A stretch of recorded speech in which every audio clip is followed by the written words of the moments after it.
Hello and welcome to another episode of Attacking Third, a CBS Sports Soccer podcast. I'm Sandra Herrera, lead NWSL writer for CBS Sports. Joined today, as always, by my colleague and co-host, NWSL analyst and broadcaster Lisa Roman. On today's episode, we are going to give you all a midweek preview of NWSL matches that will be kicking off on Wednesday, October the 6th. Before we do that, a quick reminder to follow us on Twitter at Attacking Third. Also, you can head on over to our YouTube page and hit subscribe to never miss a new video or interview whenever we go live. Plus, you can catch great extended NWSL highlights. So head on over to youtube.com/attacking third and hit subscribe. Lisa, how are you doing today? I'm okay, Sandra. I'm excited to talk a little bit of soccer, maybe try to separate my brain a little bit. It's almost like at the end of the day when I just want to watch Sopranos and turn my brain off and think about who Tony's going to kill next. Honestly, Oh man, it's good. I'm excited to talk a little bit of soccer with you, even though that this world is constantly changing and news is constantly coming out in the world of the NWSL. But there are games to be played and a season to be had and hopefully a championship to be won at the end of it all. We'll see. You've got to play the games in front of you, and that's what's going to happen this week. The league initially announcing a pause on last week's games in light of all of the news circulating around the league in regards to A, the Washington Spirit franchise, and then B, allegations and news and details surrounding former head coach Paul Riley. Richie Burke and Paul Riley are no longer head coaches in the league in light of all the news that has rolled out over the last week or so. And due to all of the high emotions, a pause was placed on those games. But the Players Association came out this week and said that they will be participating in Wednesday's matches that will be taking place. So I, like you, Lisa, am excited to talk a little bit about some game day action, preview some of these matches. There's 3 on the schedule as of this moment, and just maybe sort of get into talking about the athletes, that wake up and make this league and make game day what it is. So let's take a look. We've got New Jersey, New York, Gotham FC facing off against Washington Spirit, North Carolina Courage taking on Racing Louisville FC, and Portland Thorns FC facing off against Houston Dash for Wednesday's midweek matches. Let's start with game 1. It's New Jersey, New York, Gotham FC versus Washington Spirit. And Lisa, this game's a little bit different. It's going to be in Philly, your hometown Philly. It's going to be a little bit of a farewell club NWSL club match for Carli Lloyd as Gotham FC take on the Spirit. Both these teams really in a playoff push. We got Spirit currently sitting in 6th place on the standings. Gotham FC on the outside looking in, but really, really close to cracking through if they get themselves a positive result in this one. What are you going to be looking at in this game? I'm curious to see your perspectives because I believe your intentions are to attend this game, right? I am attending. I will be at Subaru Park. I'm so excited. This is huge for Philadelphia and for Carli Lloyd and for the NWSL overall because Lisa Roman is pushing for an NWSL team in Philadelphia. So this is a great taste for the people of Philly to see what it's like to have an NWSL match here. Yes, I will be in attendance, which this is like embarrassing and I might not be able to admit this, but since I've been covering the league, this will be the first game I'm actually going to because all of our broadcasts are Remy. Just for people who don't know, I'm cracking the code here for everyone. We do those remotely, not from the stadium. So I am going to this game as a fan. I will be on Twitter though, hopefully keeping an eye on everything, but I'm going to watch every square inch of the pitch and smell the grass, and I'm excited about this one. But I think that all eyes will be on Carli Lloyd and Gotham in this match. Gotham, they just won over North Carolina Courage 2 weeks ago in their last time they played. Carli Lloyd played really well. Ifeoma Onumonu had a great game, and she's continuously had a great season. Margaret Purse is back on the pitch for Gotham. We did a little bit of this preview in last week's preview episode before all these matches got canceled. But I think that Gotham is the team to look at on this one. But Washington also coming off of a win against Kansas City the last time they played. So both Gotham and Washington understand what it's like to win. And at this point in the season, both Gotham and Washington, they need winning points. In the standings, Gotham is number 8 and Washington is number 6 right now. So wins are very, very necessary. But I think that this being a home game for Gotham, even though neither team is actually playing at home, they both have to travel. They're both in a new stadium with different fans. I think that the fan base and the location could play a factor into this. And I think the factor is going to lean towards Gotham's way, and Gotham will come out with a win. I can see that for sure. If you're giving your pick for Gotham, and I like that, Lisa. They're not technically for this week alone. They're the hometown team for Philly. Yeah. So I like that you're going with the hometown team in this one. Well, need more. You go for Chicago all the time. You need to go for it. You gotta stay on brand, Lisa. And I like to see that from you here, going with Gotham as the hometown side in this one. But I'm with you. I think there's a lot to look at on both sides of the pitch. I think you said it best. It's being billed as the farewell match for Carli Lloyd in her hometown. You've got players like Margaret Purse, Paige Monahan making their way back from injury after battling back with some nagging, lingering leg injuries, and then being able to get on the pitch and produce immediately in their match, in their own respective return matches just 2 weeks ago. So having a couple of weeks here to continue healing, getting themselves right, I think can only benefit Gotham. But I am also looking at this Spirit side that have kind of gone through some adversity of themselves off the pitch, having a really tough couple of months, finally concluding with some off-field things with the conclusion of the investigation, the official termination of then former head coach Richie Burke. And we saw this Washington Spirit team 2 weeks ago take the pitch after a month off away from the game, being handed 2 forfeitures, not being able to see any game time action, but then finally go head-to-head against Kansas City NWSL and be able to scrape out a very important win for themselves that have kept them in playoff position at that final number 6 spot in the moment. So they've got a lot to play for here too. And who knows, maybe getting away a little bit will be helpful for this kind of thing. I know a lot of times people like to play home advantage to the home side, but both of these teams are technically traveling a little bit in this one.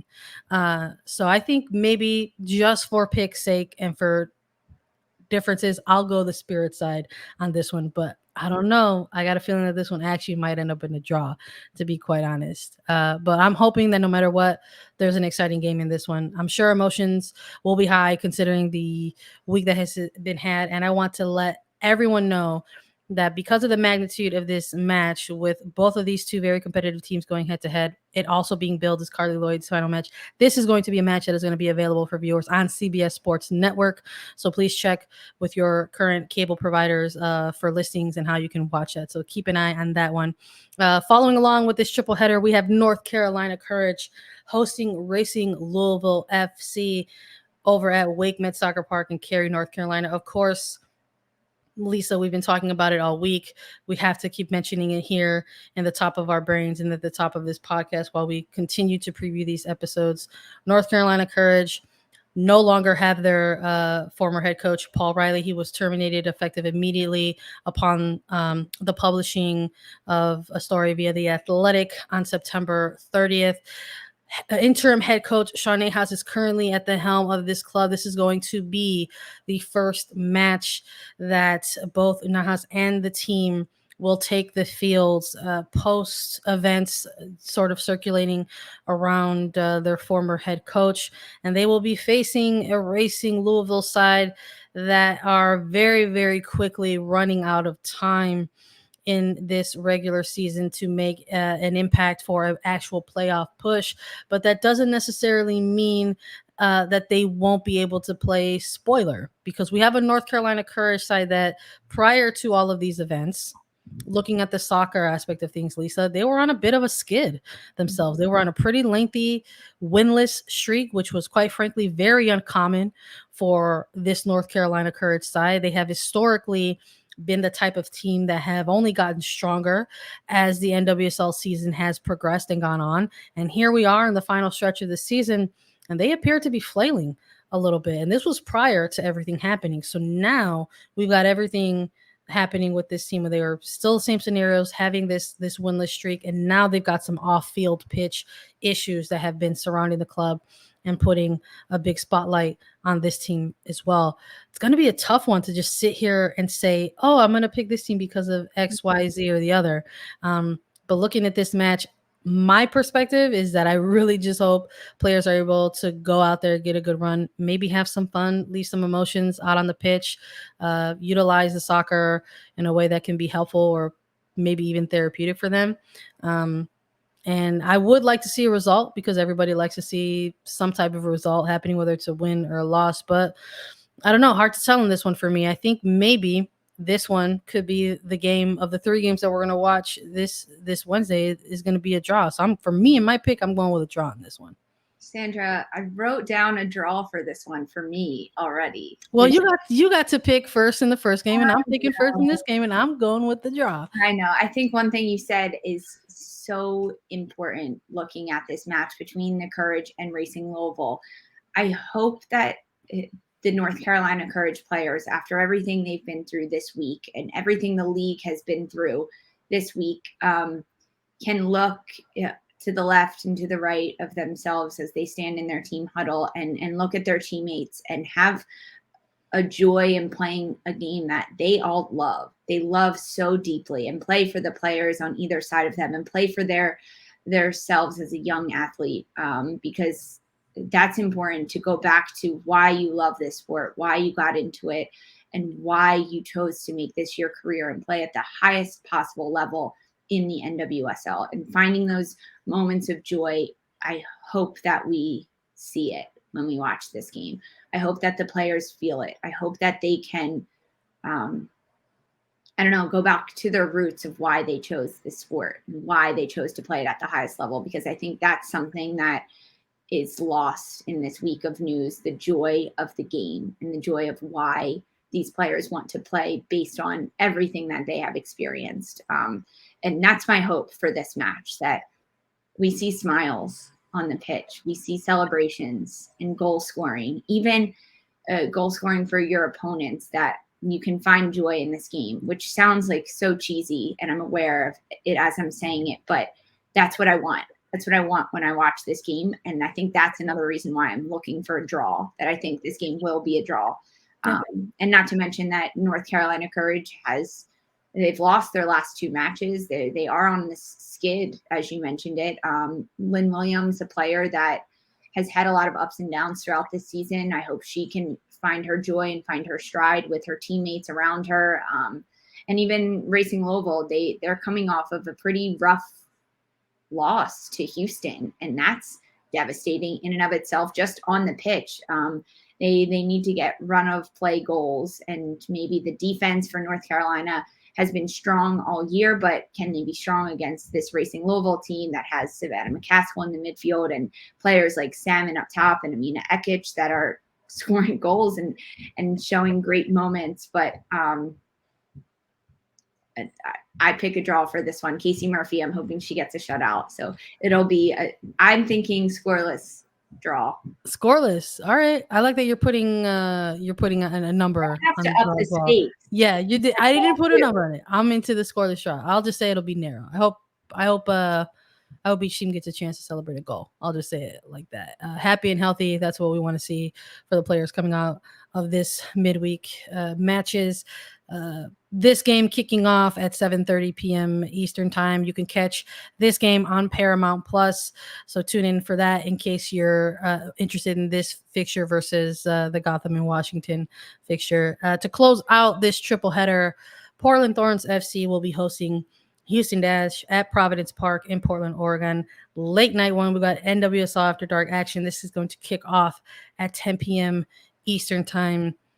Portland Thorns 2 weeks ago, coming off of a loss against the Chicago Red Stars. And this Houston Dash side, Lisa, another one of those teams very close to cracking through and breaking through in that playoff picture. They are currently on the outside looking in 7th place. They need a win, and they need it quickly. And I'm looking to see if they're going to get it against this Portland Thorns side. We're talking a lot about all of the off the field news that is affecting the league and by extension affecting certain clubs throughout this league. And we've got 3 teams that have been in the headlines, so to speak, during this last week, whether it was a Spirit, North Carolina Courage, and now Portland Thorns. Again, just for context purposes, Portland Thorns also part of that very lengthy reporting coming out of The Athletic, highlighting abusive and sexual misconduct behavior from former head coach Paul Riley during the 2015 season with the club. There has been a lot of sights, sounds, and scenes coming out of the Portland community, the fandom, the supporters, the official supporters group, the Riveters, and other Thorn supporters, making it very vocal and making it very known by hosting demonstrations outside of Providence Park in the previous weekend where there were no matches. In light of there being no matches, they took to the streets essentially and wanted to make themselves heard. So there has been a lot of scenes coming out of Portland, and I'm very curious to sort of see how the environment is going to be in this match. This is typically a stadium that everyone, whether you're the opposition or the host, are very excited to play in. We hear so often about the joy that the opposition gets from silencing that big raucous crowd that comes out to support their Thorns players. And then we hear so often from the Thorns players themselves how much of a boost they get from their home side. So I am curious to see how the soccer plays out based on the environment around these 2 teams on this pitch. I think this of the 3 games is probably going to be the match that has the most eyes on it, Lisa. And since I chose first last time, I'm going to toss it to you and ask you for your pick. Who are you going to be looking at and why in this one? You're scared to give your pick, Sandra. It's I got it right here. I'm waiting. You want to see if I can change your mind. I understand. You do always provide compelling arguments. This game is definitely circled. I'm definitely excited to watch this one because Houston, they're coming off of that huge 4-0 victory over Racing Louisville, and that was without Rachel Daly. She was excused from this last match that Houston played due to a devastating family matter, but she will be back as far as we know at this point in time, which provides a lot of attacking firepower for the Houston Dash. They also have Christy Mewis, who is doing a tremendous job in the attack. She scored some bangers of a goal the last time they were out. This team of Houston Dash has had a lot of ups and downs, and maybe not as drastic as other teams like OL Reign. They've had a lot of ups and downs. Even North Carolina has seen a lot of downs this year as ups in other parts of the year. But Houston has been really back and forth on a game-by-game basis, which is something that is really difficult for a team to wrap themselves around without having that consistent factor. I think the Olympics threw Houston Dash for a huge loop as they missed the most number of players in the league during that Olympic stretch. Now all those Olympic players are back. They're getting into a bit of a groove and a bit of a rhythm. I think they could put a lot of pressure on Portland. But when you look at the Thorns, they are coming off to their loss to Chicago, a 2-1 loss. They scored first in that match, and then Chicago came back and scored 2 of their own, which says something, I believe. Houston, they got the shutout against Louisville. I don't think they'll get another shutout. I think Portland will score. This one is hard for me to pick a winner for sure, just based on everything that's been happening around the Thorns organization and the demonstrations that the supporters groups have shown and everything like that. The last 3 games for the Thorns, they've lost 2 of those matches, which is very unlike the Thorns. They are still at the top of the table, but I think that they could outplay Houston in this match. I'm going to give the win to Portland. I am also going with the Portland Thorns in this one. I think there's more on the line for a team like Houston Dash, and they will be playing, and their play will be reflecting that on the pitch for sure. But I just think there's going to be a different type of fire that is driving these Portland Thorns players come Saturday or Wednesday night, in Providence Park, in light of everything going on. And I'm not going to act as if there's not something on the lines for the Thorns here either, because if they would have got that win 2 weeks ago against Chicago, that would have at the very least clinched a playoff position for this Portland Thorns side. The Shield is sort of up for grabs right now when we're looking at a team like Portland Thorns and the number 2 team right behind them in OL Reign. But that can happen. That's also still on the line for this team. So to put that in the bag, to sort of check that off your box of things to do in this regular season, I think that that's something that these Thorns players just want to get done and not have that to be lingering in the back of their minds anymore. They could just focus on the next phase in front of that. That no matter what happens, they're playoff bound. Whether they stay in first or not, that's a different episode for a different day and a different scenario for them to take a look at if it comes into play. But for now, that is something that is on the line for them. And I'll be looking for that as well. So we're both going for Portland on this one. People are looking for it. Again, it's at 10 p.m. Eastern time. This one is also going to be on Paramount Plus for everyone to take a look at. So log on, subscribe, and then take a look at the match and enjoy the ride. Let's take a quick look at some of these standings for everyone before we exit out of this match preview. We've got in first place the Portland Thorns with 38 points. We've got OL Reign right behind them at number 2 with 35 points.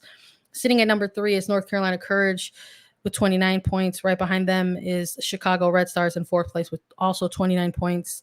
At number 5 is Orlando Pride with 28 points. In 6th place is Washington Spirit with 26 points in that final playoff position.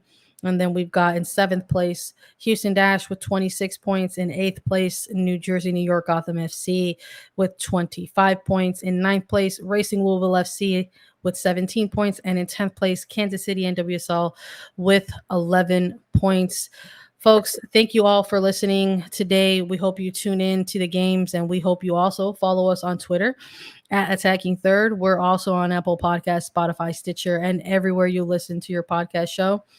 If you head on over to Apple Podcasts and leave us a 5-star review with a question, Lisa and I will answer it as a part of our mailbag segment. And we are also available as video. So subscribe to us at youtube.com/Attacking Third. So hit subscribe to not miss a single thing. Lisa and I will be back, as always, with a recap of these matches, and we will get you that on Friday. So join us then. For Sandra Herrera and Lisa Roman, this was Attacking Third.